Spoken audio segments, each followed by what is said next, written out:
சுடர் நேயர்களுக்கு வணக்கம். கென்யாவில் கனமழை வெள்ளம் 5 பேர் பலி.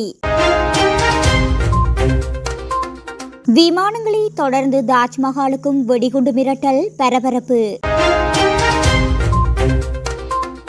பணைய கைதிகளை விடுதலை செய்யவில்லை என்றால் ஹமாஸுக்கு காலக்கெடு விதித்த டொனால்ட் ட்ரம்ப்.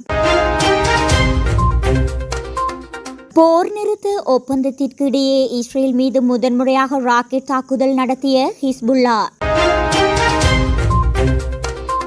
பாகிஸ்தானில் பழங்குடியினர் மோதல், பல நாட்களுக்கு பிறகு சண்டை நிறுத்தம். மலேசியா மற்றும் தெற்கு தாய்லாந்தில் வெள்ளம், 30 பேர் உயிரிழப்பு. இனி தொடர்வன விரிவான செய்திகள்.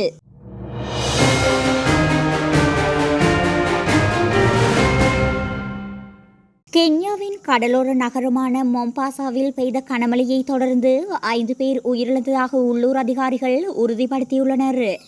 திங்களன்று பெய்த கனமழையின் காரணமாக சுவர் இடிந்து அவர்கள் மீது விழுந்ததில் 5 பேர் உயிரிழந்ததாக மொம்பாசா கவுண்டியின் தலைமை தீயணைப்பு அதிகாரி இப்ராஹிம் செய்தி தகவல் தெரிவித்தார். கனமழையின் காரணமாக சுவர் இடிந்ததில் ஏற்கனவே 3 பேர் அதே இடத்தில் உயிரிழந்த நிலையில் மேலும் 2 பேர் மருத்துவமனையில் சிகிச்சை பெற்றபோது இறந்தனர். இறந்தவர்களில் ஒரு குழந்தையும் இருந்ததாக கூறப்படுகிறது. கிழக்கு ஆப்பிரிக்க நாட்டின் பல பகுதிகளில் கனமழை பெய்து வருவதால் அரனு வெள்ள அபாய எச்சரிக்கை விடுத்த 2 நாட்களுக்கு பிறகு இந்த விபத்து இடம்பெற்றுள்ளது. மேற்கு கென்யாவில் பல ஆறுகள் கரை புரண்டு ஓடி வருகின்றன. நூற்றுக்கணக்கானோர் வீடுகள் இழந்த நிலையில் நாடு முழுவதும் தொடர்ந்து பெய்து வரும் மழை பேரழிவை ஏற்படுத்தி வருகிறது. இது தொடர்பாக கென்யா வானிலை ஆய்வுத்துறையின் கூற்றுப்படி அக்டோபரில் தொடங்கிய பருவமழை இந்த மாத இறுதியில் முடிவடையும் என்று எதிர்பார்க்கப்படுகிறது. நாட்டின் பல பகுதிகளில் சராசரிக்கும் அதிகமான மழைப்பொழிவு பதிவாகியுள்ளது. இந்த ஆண்டின் அசாதாரண பருவமழை காலநிலை மாற்றத்தால் மிகவும் பாதிக்கப்படக்கூடிய நாடான கென்யாவின் பல பகுதிகளில் பல்வேறு பாதிப்புகளை ஏற்படுத்தியது. கென்யா தேசிய பேரிடர் செயற்பாட்டு மையத்தின்படி கென்யாவில் மார்ச் மற்றும் ஜூன் மாதங்களுக்கிடையில் 300க்கும் மேற்பட்டோர் பலியாகியுள்ளனர். 188 பேர் காயமடைந்தனர் மற்றும் 38 பேரை காணவில்லை. அதே நேரத்தில் 29,320க்கும் மேற்பட்ட மக்கள் இடம்பெயர்ந்துள்ளனர். கிட்டத்தட்ட 3 லட்சம் பேர் கென்யாவில் கனமழை மற்றும் வெள்ளத்தால் பாதிக்கப்பட்டுள்ளனர். இந்தியாவில் சமீப காலங்களில் பள்ளி கல்லூரிகளுக்கு வெடிகுண்டு மிரட்டல் விடுப்பது, விமானங்களுக்கு வெடிகுண்டு மிரட்டல் விடுப்பது அடிக்கடி இடம்பெற்று வருகிறது. வெடிகுண்டு மிரட்டல்களால் வீண் பதற்றம் மற்றும் நேர விரயம், தேவையற்ற அச்ச உணர்வு ஏற்படுகின்றது. இந்த வரிசையில் தற்போது உலக அதிசயங்களில் ஒன்றான தாஜ்மஹாலுக்கு வெடிகுண்டு மிரட்டல் விடுக்கப்பட்டு காணப்படுகின்றது. உத்தர பிரதேச மாநிலத்தின் ஆக்ராவில் அமைந்துள்ள தாஜ்மஹால் உலக அளவில் புகழ்பெற்ற சுற்றுலா தலங்களில் ஒன்றாக விளங்குகிறது. தாஜ்மஹால் அழகை பார்த்து ரசிக்க இந்தியா மட்டுமன்றி பல்வேறு உலக நாடுகளில் இருந்து சுற்றுலா பயணிகள் வந்து செல்கின்றனர். இந்நிலையில் தாஜ்மஹாலை வெடிகுண்டு வைத்து தகர்க்கப் போவதாக உத்தரப்பிரதேச மாநிலத்தின் சுற்றுலாத்துறை அலுவலகத்திற்கு மின்னஞ்சல் மூலம் மிரட்டல் வந்தது. இதைத் தொடர்ந்து தாஜ்மஹால் நுழைவு வாயில் மூடப்பட்டு சுற்றுலா பயணிகள் உடனடியாக வெளியேற்றப்பட்டனர். பின்னர் வெடிகுண்டு நிபுணர்கள், போலீசார், மோப்பனாய் உதவியுடன் அனைத்து இடங்களிலும் சோதனை நடத்தினர்.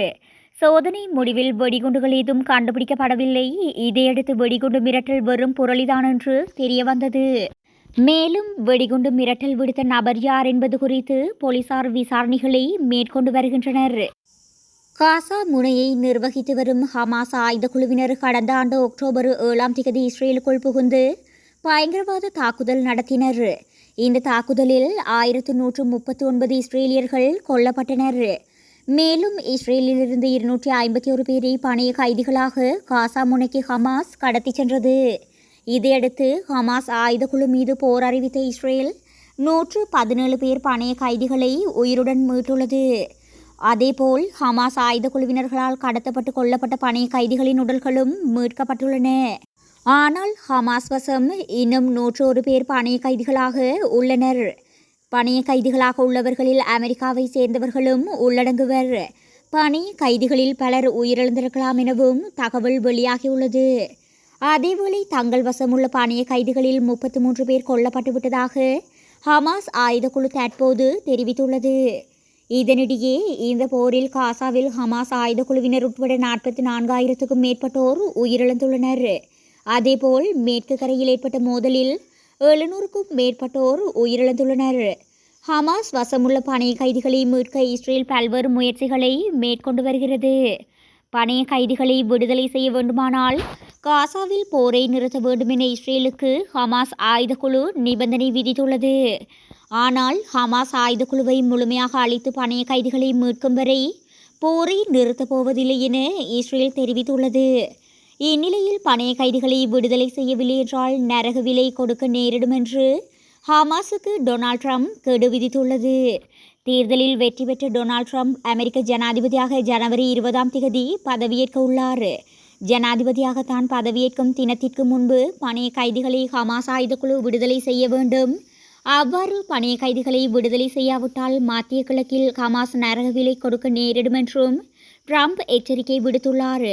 நான் ஜனாதிபதியாக பதவியேற்க உள்ள ஜனவரி 20 முன்பு பணைய கைதிகள் உடனடியாக விடுதலை செய்யப்பட வேண்டும். ஜனாதிபதியாக பதவியேற்ற பின்னர் பணைய கைதிகள் விடுதலை செய்யப்படவில்லை என்றால் அதற்கு காரணமானவர்கள் மீது அமெரிக்க வரலாற்றில் இதுவரை இல்லாத அளவிற்கு கடுமையான தாக்குதல் நடாத்தப்படும் என்று ட்ரம்ப் எச்சரிக்கை விடுத்துள்ளார்.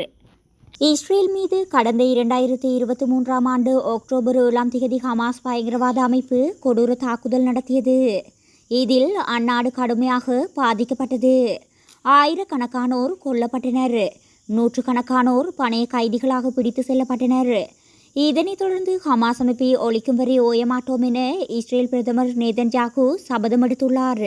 இதற்காக காசா மீது இஸ்ரேல் போரிட்டு ஈடுபட்டு வருகின்றது. ஓராண்டை கடந்து நடந்து வரும் மோதலில் 45,000க்கும் மேற்பட்ட பாலஸ்தீனியர்கள் காசா பகுதியில் உயிரிழந்தனர். லட்சக்கணக்கானோர் காயமடைந்துள்ளனர்.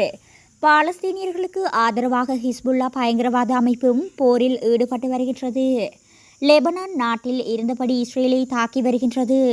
கடந்த ஆண்டு அக்டோபரில் இருந்து இஸ்ரேல் மற்றும் ஹிஸ்புல்லா இடையே நடந்து வரும் மோதலில் பலர் உயிரிழந்துள்ளனர். இஸ்ரேல் நடத்திய வான்வழி தாக்குதலில் லெபனானில் 3,800க்கும் மேற்பட்டோர் பலியாகியுள்ளனர். 16,000க்கும் மேற்பட்டோர் காயமடைந்துள்ளனர். இதனை லெபனானின் சுகாதார அமைச்சகம் உறுதிப்படுத்தியுள்ளது.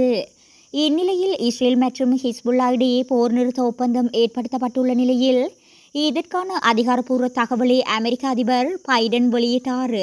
லெபனானில் நடந்து வரும் ஈரான் ஆதரவு பெற்ற ஹிஸ்புல்லா அமைப்புடனான மோதலை முடிவுக்கு கொண்டு வருவதற்கு இஸ்ரேல் பாதுகாப்பு அமைச்சரவையும் ஒப்புக்கொண்டது. எனினும் ஒப்பந்த மீறலில் ஹிஸ்புல்லா ஈடுபட்டால் ஆயுதங்களை கையில் எடுக்க அவர்கள் முற்பட்டால் நாங்கள் தாக்குவோம் என இஸ்ரேல் பிரதமர் பெஞ்சமின் நெதன்யாகு எச்சரிக்கை விடுத்துள்ளார். இந்த சூழலில் இஸ்ரேல் விதிமீறலில் ஈடுபட்டு விட்டது என ஹிஸ்புல்லா அமைப்பு தெரிவித்தது. இதன் தொடர்ச்சியாக இஸ்ரேல் லெபனான் மற்றும் சிரியா ஆகிய நாடுகளின் எல்லையொட்டி அமைந்த இஸ்ரேலின் வடக்கே மவுண்ட் டோவ் பகுதி மீது ஹிஸ்புல்லா அமைப்பு நேற்று 2 ராக்கெட்டுகளை ஏவி தாக்குதல் நடத்தியுள்ளது. கடந்த புதன்கிழமை காலையில் போர் நிறுத்த ஒப்பந்தம் நடைமுறைக்கு வந்த நிலையில் முதன்முறையாக ஹிஸ்புல்லா அமைப்பு ராக்கெட் தாக்குதலை நடத்தியுள்ளது. குறித்த இந்த ராக்கெட் தாக்குதலுக்கு பொறுப்பேற்றுக் கொண்டுள்ள ஹிஸ்புல்லா இதனை இஸ்ரேலுக்கான எச்சரிக்கை என தெரிவித்துள்ளது. பாகிஸ்தானின் ஹைபர் பக்துங்கா மாகாணத்தில் பழங்குடியின சமூகத்தைச் சேர்ந்த இரு பிரிவினரிடையே நீண்ட காலமாக மோதல் போக்கு நீடித்து வருகிறது. கடந்த மாதம் 21 குர்ரம் மாவட்டத்தில் ஒரு பிரிவினர் சென்ற வாகனங்கள் மீது நடத்தப்பட்ட துப்பாக்கிச் சூட்டில் 57 பேர் கொல்லப்பட்டனர். இதைத் தொடர்ந்து மாவட்டம் முழுவதும் இரு பிரிவினருக்கும் இடையே பயங்கர மோதல் வெடித்தது. இதில் 130 பேர் உயிரிழந்துள்ளனர். பலர் படுகாயமடைந்தனர். மாகாண அதிகாரிகள் இரு தரப்பினரையும் அழைத்து பேச்சுவார்த்தை நடாத்தினார்கள். 7 நாள் சண்டை நிறுத்தம், 10 நாள் சண்டை நிறுத்தம், சமாதான பேச்சுவார்த்தை என அவர்கள் எடுத்த முயற்சிகள் தோல்வியடைந்தன. இதனால் மீண்டும் மீண்டும் வன்முறை சம்பவங்கள் அரங்கேறின. எனினும் தொடர்ந்து சமாதான முயற்சிகளும் மேற்கொள்ளப்பட்டன. அதிகாரிகளின் தொடர் முயற்சிகளுக்கு பிறகு 2 பழங்குடியின சமூகத்தினரிடையே நேற்று சண்டை நிறுத்த ஒப்பந்தம் ஏற்பட்டுள்ளது. பல நாட்களாக நீடித்து வந்த சண்டை முடிவுக்கு வந்தது. குர்ரம் மாவட்டத்தில் மோதல் ஏற்பட்ட பகுதிகள் முழுவதும் அமைதி நிலைநாட்டப்பட்டுள்ளதாக காவல்துறை துணை ஆணையர் ஜவோதுல்லா மெஹ்சூத் தெரிவித்துள்ளார். மலேசியாவில் கடந்த சில நாட்களாக கனமழை பெய்து வருகிறது. குறிப்பாக மலேசியாவின் கிழக்கு கடற்கரை பகுதிகளில் கடந்த 6 மாதங்களில் பெய்த மழையை விட அதிக அளவு மழை கடந்த 5 நாட்களில் கொட்டி தீர்த்துள்ளது. கனமழை காரணமாக மலேசியாவின் கிளந்தான், திரங்கானு உள்ளிட்ட மாகாணங்களில் உள்ள பல்வேறு இடங்களில் மோசமான வெள்ளம் ஏற்பட்டுள்ளது. கனமழையால் மலேசியாவின் உட்கட்டமைப்பில் ஏற்பட்ட பாதிப்புகளை சரி செய்ய சுமார் 1 பில்லியன் ரிங்கிட் செலவாகும் என மலேசிய பிரதமர் அன்வர் இப்ராஹிம் தெரிவித்துள்ளார். வெள்ளத்தால் பாதிக்கப்பட்ட பகுதிகளில் மக்கள் தங்கள் வீடுகளை விட்டு வெளியேற முடியாமல் தவித்து வருகின்றனர். அவர்களை மீட்பு படகுகள் மூலம் மீட்கும் பணி நடைபெற்று வருகிறது. இதேபோல் தெற்கு தாய்லாந்திலும் கனமழை கொட்டி தீர்த்துள்ளது. கனமழை மற்றும் வெள்ளத்தால் ஏற்பட்ட பாதிப்புகளில் சிக்கி மலேசியா மற்றும் தெற்கு தாய்லாந்தில் இதுவரை சுமார் 30 பேர் உயிரிழந்துள்ளனர். சுமார் 3 லட்சத்துக்கும் மேற்பட்ட மக்களின் இயல்பு வாழ்க்கை பாதிக்கப்பட்டுள்ளது. அரசு சார்பில் ஏற்படுத்தப்பட்ட 491 நிவாரண முகாம்களில் சுமார் 34,000 பேர் தங்க வைக்கப்பட்டுள்ளதாக மலேசியா சுகாதாரத்துறை தெரிவித்துள்ளது. தற்போது மழைப்பொழிவு சற்று குறைந்துள்ள நிலையில் பல பகுதிகளில் வெள்ள நீர் வடிந்து வருகிறது. ஆனால் அடுத்த ஓரிரு நாட்களில் மீண்டும் கனமழை பெய்ய வாய்ப்புள்ளதாக வானிலை ஆய்வு மையம் எச்சரிக்கை விடுத்துள்ளது. இதனால் கனமழையை எதிர்கொள்ள முன்னெச்சரிக்கை நடவடிக்கைகள் தீவிரமாக மேற்கொள்ளப்பட்டு வருகின்றன.